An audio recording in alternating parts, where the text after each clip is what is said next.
We are the children of Israel. God chose us to be a people, man. And we're out here, we're going to teach the gospel of Christ. Street interviews, take 1. The interviewer asked the sister, is she proud of the choices she's made? Try to answer as straightforward as you can. I am. Okay, no sweat. You are you okay? You are proud of it. No problem. I'm gonna say this. Okay. If the circumstances was different, I wouldn't have had to resort to it. I'm glad that you brought that up.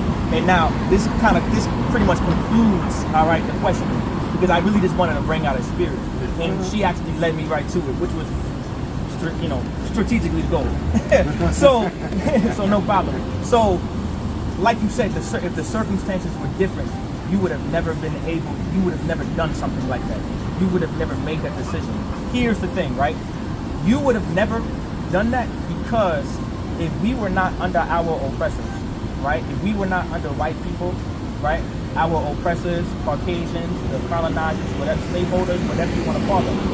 If it wasn't for the abuse and the brutalization and the sexualization of our women in slavery and men, our sisters, which includes you, would have never had, in any circumstance, make money that way or to put bread on our table. So the best thing we can do as so-called blacks, Latinos, and Native Americans is to not be proud of it, and we must be ashamed of it. We must not encourage that kind of behavior that Cardi B exhibits. We must take a stand this day, and the only way to take that stand is to know who your enemy is and who you must serve, which is not your enemy, but the Most High God that y'all do say y'all believe in. And the way to take that stand is knowing who that enemy is. So before I leave here, hopefully y'all can get some understanding, right? To know that you want to separate from the culture of our oppressors, which is essentially being strippers, right? You know what I'm saying? Being maybe escorts and prostitutes, whatever the case may be. Don't be proud of it. Including when it comes to us men, drug dealers and things like that. Separate from something like that, right? Because that's really our oppressors' culture. You know who the first drug dealer was? Yeah, it was Al Capone in the mafia. Oh yeah, you got the Colombo family, the Bonanno family, the Gambino family, the Genovese family, the Lucchese family. I can tell you all the families, right?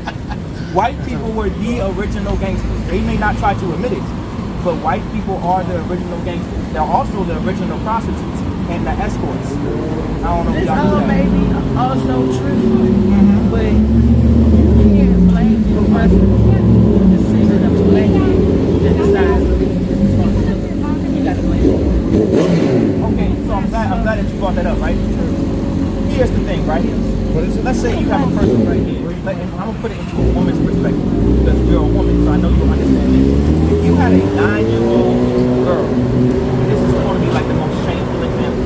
If that 10-year-old girl was forced to have sex with some man, Street interviews, blame her, cut. or would you blame the man for grabbing her up? I would blame the man for grabbing her. Essentially, that's what I'm doing. I'm going to blame the man who grabbed up black men and made them who they are. They're victims, just as much as you as a black woman is a victim of white supremacy. You understand?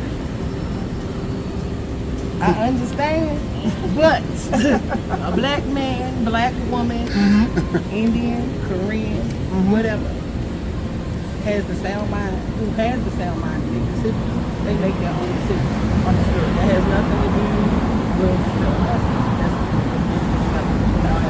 You too. All right, y'all take care. I appreciate y'all time.